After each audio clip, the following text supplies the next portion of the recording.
Before meiosis occurs, the initial cell contains genetic material that is not yet organized into chromosomes, and seen as uncondensed DNA known as chromatin within the nuclear envelope. Interphase must occur preceding meiosis I, where one homologous chromosome from the mother and one from the father pair up according to matching genes and form a pair of homologous chromosomes, or a pair of chromosomes similar in length, centromere position, and staining pattern. These chromosomes exist in a diploid parent cell, which means that it has two copies of each chromosome. The chromosomes do not pair together randomly, but rather the genes for each specific trait from one parent's chromosome bond with the genes for the same trait from the other parent's chromosome. During interphase, the homologous chromosomes and centrosomes begin to duplicate and DNA is synthesized. This is called the S phase, and it results in chromosomes that contain two identical DNA strands, which are called a homologous pair of sister chromatids. These chromatids are held together by a central region called the centromere.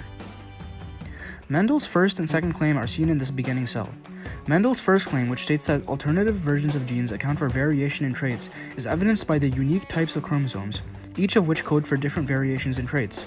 In humans, 2n equals 46, which means that there are 23 chromosomes in each cell. In this depiction, 2n equals 6. The chromosomes accounting for different genes have different alleles. These differences in alleles allow for variation in inherited characteristics. Mendel's second claim states that for each character, an organism inherits two distinct copies of a gene, one from each parent. In this depiction, red from the mother and blue from the father. After the conclusion of interphase, the cell is ready to begin meiosis, which has two separate parts, meiosis I and meiosis II. The first step of meiosis I is called prophase I. In this phase, the centrosomes begin to move, spindles begin to form, and the nuclear envelope begins to deteriorate. In this case, we see three unique chromosomes of each color. We see that there are three red chromosomes, one long, one medium, and one short. We also see three blue chromosomes, one long, one medium, and one short. Each of the chromosomes pair with another chromosome of the same size and opposite color. In other words, they pair with homologous chromosomes, which mean that each chromosome pair codes for the same genes. However, we see that each of the chromosomes have part of their chromatid being red or blue. Additionally, when each chromosome pairs with its homologue, crossing over occurs, or strands of DNA molecules break off from the chromatids and rejoin with other chromatids. Each homologous pair then has one or more X-shaped region called chiasmata, where crossovers have occurred. After prophase I, we move to metaphase I. In this phase, the nuclear envelope fully diminishes and the homologous chromosomes are lined up along the center of the cell on what is known as the metaphase plate. The centrosomes have completed their migration to the opposite poles of the cell. The microtubules of the centrosomes connect the centromere with the kinetochore of the sister chromatids. The cells then begin anaphase I, during which proteins that are responsible for sister chromatid cohesion break down, allowing homologous chromosomes to separate. The microtubules from the centrosomes are guided by the spindle apparatus to opposite poles of the cell. Sister chromatid cohesion continues at the centromere, causing chromatids to move together towards the same pole. The final steps of meiosis I are telophase I and cytokinesis. In this phase, individual nuclear envelopes begin to form and the cell starts to break into two cells. Each half of the cell has a complete haploid set of duplicated chromosomes, which mean that they have half the number of chromosomes as their parent cell. The chromosomes are each composed of two sister chromatids. The chromosomes begin to unravel and decondense, as shown by longer chromosomes and less tightly wound chromosomes. Cytokinesis, or the division of cytoplasm, occurs simultaneously within telophase I, and two haploid daughter cells are formed.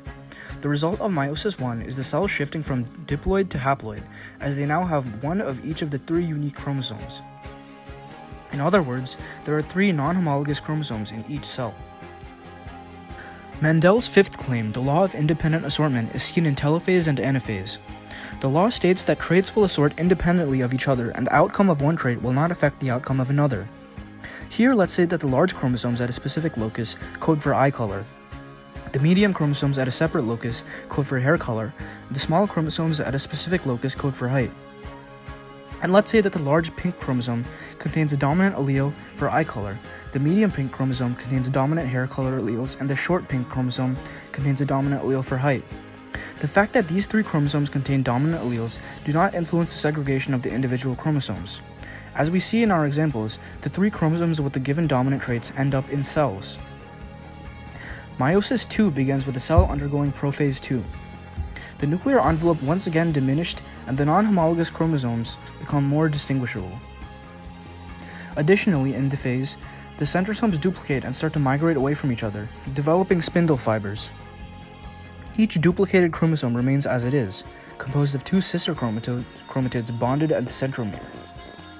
Then the cell enters metaphase II, during which the non-homologous chromosomes begin to align along the center. The centrosomes in each of the cells have migrated to opposite poles, and their microtubules attach to the kinetochores of the chromosomes once again. The same processes that occurred in metaphase I take place in metaphase II, the difference being that there are now two haploid cells. Afterwards, both the cells experience anaphase II, which is similar to anaphase I. In anaphase II, the microtubules pull the sister chromatids away from each other. This process results in 4 separate, distinguishable chromatids in each cell. The final steps in meiosis II are telophase II and cytokinesis. Each begins to separate into 4 individual cells. They all develop a fragmented nuclear envelope. In this phase, the sister chromatids split up into distinct haploid cells.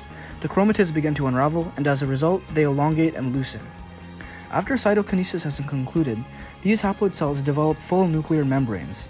These cells are known as gametes. In this case, all of the gametes have an N number of 3.